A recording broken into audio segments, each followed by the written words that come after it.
Pour dire qu'Israël a semé dans le monde la semence du pourquoi, du causal. Le monde fut créé pour quelque chose.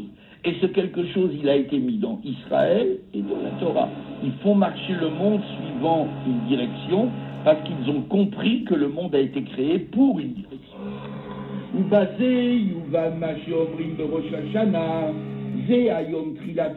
Maintenant, on comprend pourquoi on dit à propos de Rosh Hashanah, aujourd'hui est le début de ton œuvre. Le fils chez Beyom, c'est livre à Adam Arishon, parce qu'aujourd'hui a été créé Adam Arishon, et Adam Arishon, c'est l'agent de Dieu qui réalise et qui accomplit le but de Dieu. Donc c'est le début. Quand est-ce que vient le début? Pas quand la création surgit du néant pour rien du tout, parce que personne n'est là pour rappeler de quoi ça parle. Mais quand quelqu'un vient avec assez d'intelligence pour lever le drapeau et dire voilà pourquoi on vit, c'est le début. Pareil pour Israël. Et même s'il y avait des peuples avant Israël, en Palestine, là-bas en terre de Canaan, il y avait des gens. C'est pas eux les propriétaires. Le propriétaire, c'est celui qui vient et qui sait pourquoi la machine est faite. Chez Avodato Aïta Avoda dile Ovda ou le Shomra. Et on voit bien tout de suite dans Bereshit que Akadosh Baruch Hu, il a placé Adam Arishon dans le Gan Eden, Vayanire ou Began Eden, le Ovda ou le Shomra. Il le plaça dans le jardin d'Éden pour le travailler et pour le garder. Dès que vous avez un pour, c'est fini, c'est qu'il y a une direction. Pour quelque chose. Pas il l'a placé dans le jardin pour qu'il jouisse des fruits, pour qu'il pleuve sa femme, parce que c'est le jardin, c'est le paradis Club Med. Non, il y a un but. Il y a un but pour le garder. Pour le jardin, il a beau être beau, on peut le rendre plus beau. Il faut le travailler. Ah oui. Des fruits sauvages, c'est pas aussi beau que des fruits cultivés. Parce que quand on cultive des fruits, on améliore le sucre, la taille, la race, la beauté, etc. Des roses sauvages sont jamais aussi belles que des roses cultivées. Des fraises sauvages sont jamais aussi grosses que des fraises cultivées. Et ainsi de suite. Donc ça veut dire qu'il y a un pour. Et faire surgir le mieux. Avoda de Torah ou mitzvot. Et ça sous-entend le travail de Torah et mitzvot. Qui au temps d'Adam Arishon, c'était encore très très flou le travail de Torah et mitzvot. Mais quand même, c'était un début. Adam Arishon, il avait deux mitzvot. Il avait une mitzvah négative et une mitzvah positive. Ça remplaçait nos 613. Mitzvah négative, de tous les arbres du jardin tu mangeras, mais pas de l'arbre qui se trouve au milieu. Ça c'est négatif. Non. Non, c'est quoi de l'arbre du milieu tu ne mangeras pas. Ça c'est négatif ou positif? Non, positif. Croissez, multipliez et remplissez la terre. Avoir des enfants. Mais déjà le Oui. Comprenez? Donc il avait que deux mitzvot et nous on en a 613, ça fait rien, ça change rien. Le biche, Vilzen, Ivra, et c'est pour ça qu'il a été créé, le monde. La reine amargam, le chol al Ibrahim, Bohu, Nishtachave, Venichra, Venivret, Nivrecha, Lifne Hashem, Osenu. Et c'est pour ça qu'Adam Arishon, il a dit à toutes les créatures, comme on le voit dans Tfila le Moshe, c'est-à-dire le psaume 90, qui est le premier des 11 Teilim que Moshe Rabbeinu a composé. Nivrecha, non, c'est pas le premier, c'est pas dans le premier, c'est dans le Chuneranina, c'est dans le quatrième. Donc celui qu'on dit le premier quand on attaque Shabbat, quand on reçoit Shabbat, qu'est-ce qu'on dit là-bas? Bo nishtachave venivrecha venicheraha nivrecha lifnei Hashem osenu etenu kiou etc. Kiou osenu. Ça veut dire que l'Adam Arishon, la première fois qu'il a été créé, c'était Erev Shabbat. C'est pour ça que nous on commence par ce psaume-là. C'était Erev Shabbat. Et qu'est-ce qu'il a dit à toutes les créatures? Venez, plions le genou et bénissons, remercions Hachem qui nous a fait. Autrement dit, les autres créatures, les chevaux, ce que je sais moi, les lézards, les crapauds, les fourmis, les scorpions, les salamandres, ils ne savaient pas tout ça. Ils ont été créés, ils ont vécu, ils se sont mis au jardin, ils ont commencé à manger les feuilles et ça. Vient un homme qui leur dit, parce qu'il parlait leur langage, venez remercier Akadosh Baruch Hu, c'est lui qui nous a fait. Et ça leur est pas venu à l'idée. Il est venu avec un pour, avec une raison. Et hein? Ils ont pas de date, les animaux. Ils ont du date, mais pas de date. Et al yedeze pa'al et tartarat akadosh baruch hu al kol haolam. Et c'est comme ça qu'il a couronné Akadosh Baruch Hu sur le monde entier. Parce qu'on couronne un roi quand on reconnaît qu'il est roi. On n'a pas besoin d'autre chose. On le lit aussi le vendredi. Comme il est dit dans le psaume 92, Dieu régna, 92, oui, après Mizmor Shir, le Yom HaShabbat. 93. Dieu règne et la majesté est son manteau. Il est revêtu de majesté.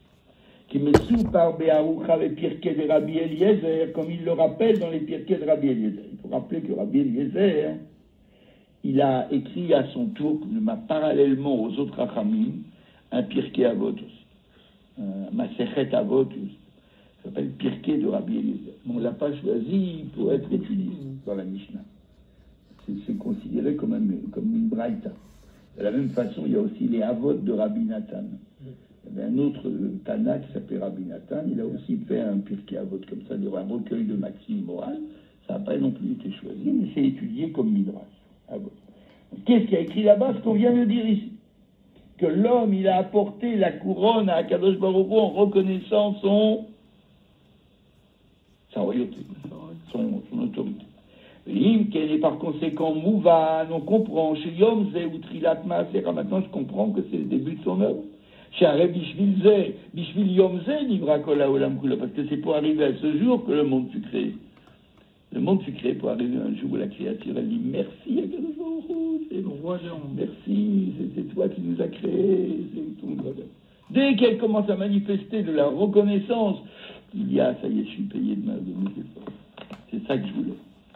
Hashamayim bechol tsebahem, ve'aretz bechol tsebaheha. De la même façon, tout le ciel et la terre avec tout leur contenu a été créé pour ce moment-là. Et maintenant, on comprend pourquoi il y a les sujets s'attachent ensemble. Ma shemam shir ki chok le Israël ou mishpat le Elokei Yaakov. Pourquoi il dit? Pourquoi est-ce que c'est le début de ton œuvre? Parce que c'est un décret pour Israël, parce que c'est un jugement pour le Dieu de Yaakov. Pourquoi?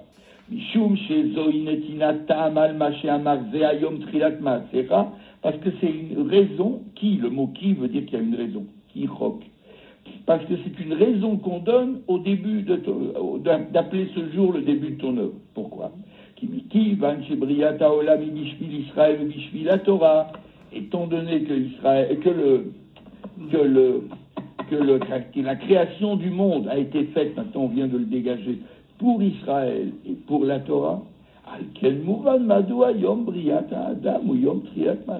je peux comprendre, pour Israël et pour la Torah, pourquoi le jour où l'homme fut créé, avec sa reconnaissance, avec sa prière, pourquoi c'est le début de ton œuvre. Pourquoi? Chez Zekaï al-Klalut avoda d'Ibn Israël, Torah ou mitzvotea. Parce que ça va inclure Chok le Israël et Mishpat le Yaakov, ça va inclure l'ensemble de la avoda des enfants d'Israël en Torah et en mitzvot. Chok et Mishpat, c'est la plupart des commandements sont ou des Chokim ou des Mishpatim. Qui Chok le Israël, Moréal et Sek de Israël, Belimouda Torah, parce que Chok, Israël, c'est l'étude de la Torah, par excellence. Les fiches et l'imouda Torah inyana ou berosh ou be'abana ve'asaga. C'est parce que l'étude de la Torah, ça se passe dans la tête, avec compréhension et avec perception. Zéu Israël otiot lirosh. C'est pour ça qu'il a la première partie du pasouk, il dit Chok le Israël, et dans la deuxième, il dit Mishpat le Elokei Yaakov. Dans la première partie, il parle d'Israël, et Israël, ce sont les lettres de l'Irosh, dans un autre ordre, la tête pour moi. Israël est une tête pour moi, dit Dieu. Ou Mishpat l'Elokei Yaakov, Kaya l'Esek de Kiyum HaMitzvot, qui a mitzvot em bidvarim gashmiyim ou ben didot ve'agbalot gashmiyot, parce que les mitzvot portent sur des objets matériels qui ont des limites et qui ont des contraintes physiques. C'est Ouinyan Yaakov. Pourquoi il parle ici de Yaakov? Dans le premier, il parle de Israël, qui rocle Israël, et dans le deuxième, il dit Eloké Yaakov. Parce que Yaakov est un niveau inférieur, un niveau moindre dans Israël. Pourquoi? Parce qu'il parle du talon. Akeb, c'est le talon. Pourquoi on l'a appelé Yaakov? Parce qu'il saisissait le talon de son frère. Donc ça signifie que les mitzvot, elles sont inférieures. Elles sont pas inférieures. Mais elles portent sur des niveaux inférieurs à l'étude de la Torah, puisqu'elle s'adresse à des objets matériels qui se trouvent dans ce monde. Et c'est pour ça que par rapport à la Torah qui est appelée Israël, la avoda avec les mitzvot, il s'appelle Yaakov.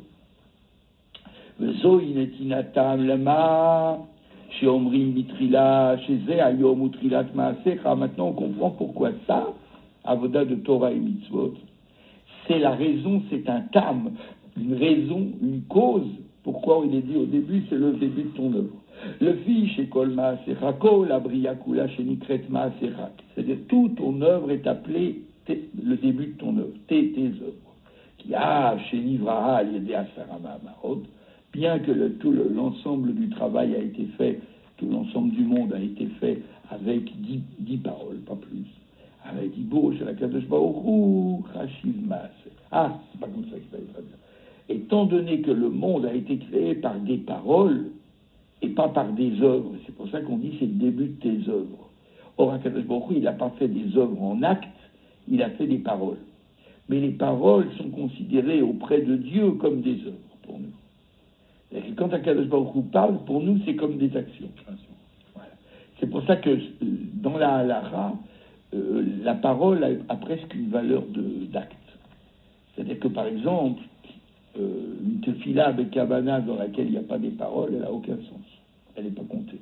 Elle compte pas. On n'a pas rempli son devoir. Deuxièmement, quand on parle à un procès, par exemple, un témoin, il parle, ça a une valeur d'acte, à tel point que s'il dit un témoignage faux, on l'appelle edim zomemim, il peut être condamné à mort s'il a voulu condamner à mort un autre juif. Si avec sa parole, il aurait pu condamner à mort un autre juif, et quand quelqu'un vient et dit, il y a 2 personnes qui viennent et qui disent ce sont de faux témoins, et on fait une enquête et on voit que c'était des faux témoins qui auraient envoyé leur frère à la mort, c'est eux qui sont envoyés à la mort et pas l'autre. Or, c'est rare qu'on puisse être envoyé à la mort pour une parole, normalement c'est pour un acte. Mais là, la parole a valeur d'acte. Donc, voilà. Non, c'est des preuves, mais maintenant, il n'y a pas de véritable preuve satisfaisante. On est obligé de dire que pour Dieu, la parole a une valeur d'acte.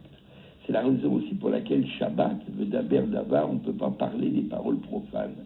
Parce que de la même façon qu'Akadosh Baruch Hu, il a arrêté de parler Shabbat, et ainsi il a arrêté de créer, de la même façon, on doit aussi limiter et arrêter de parler des paroles qui créent. C'est-à-dire des paroles matérielles. Donc tout ça pour dire que Trilat Maasecha, c'est la création.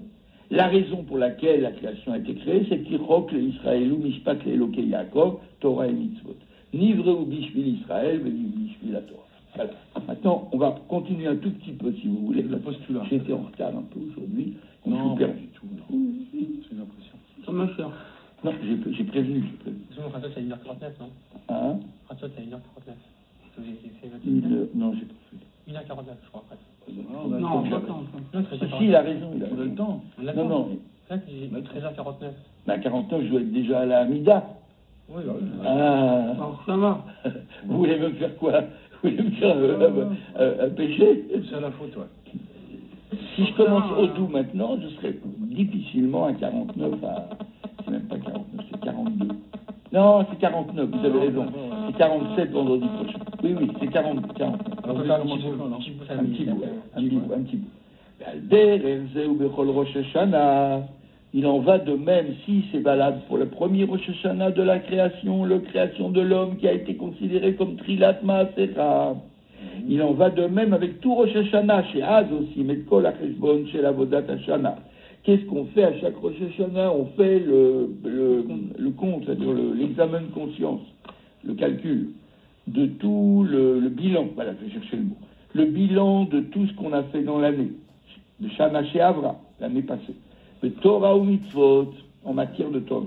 Israël Zochim Badin. Et on sait à l'avance que Israël va gagner le jugement, puisqu'il a déjà une attitude, C'est grâce à son honnêteté qu'il se met à compter son bilan et il voudrait réparer ce qu'il n'a pas bien fait ou ce qu'il a manqué. Il est déjà Zochim Badi. Il a gagné le jugement. Le Gorou, il veut la droiture.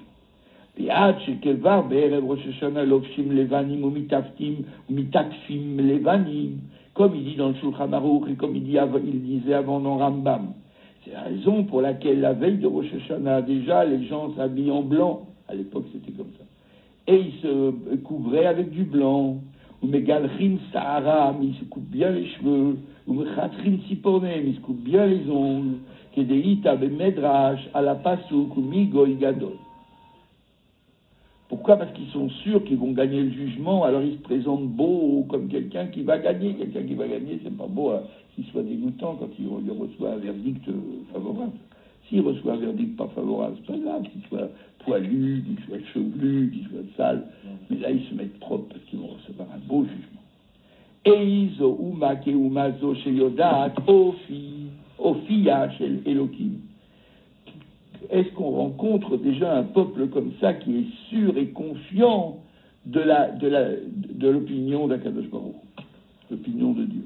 L'Ofshim Levanim Koulé, le Piche Yodim, Shakadosh Baruch Yaseh Lahem Nes, le Yizkubadim. Ils sont confiants que Dieu va faire pour eux un miracle et qu'ils vont gagner le jugement. Biktiva Vechatima Tova, le Shana Tova, le Tov, Anire Veanigle, et Vetenertamim, Berosh Hashanah, les Alter, ils sont tout de suite scellés à Rosh Hashanah, ils n'attendent pas Yom Kippour, parce qu'ils sont comme dans les tzadikim. Les tzadikim, on n'a pas besoin d'attendre les Aseret Yom Teshuvah, Yom Kippour, pour les mettre dans le livre de la vie, parce qu'ils ont déjà gagné le procès à Rosh Hashanah. Les Sifran, Shel Tzadikim, Gemurim, et tous sont dans le livre des tzadikim. Très joli ça.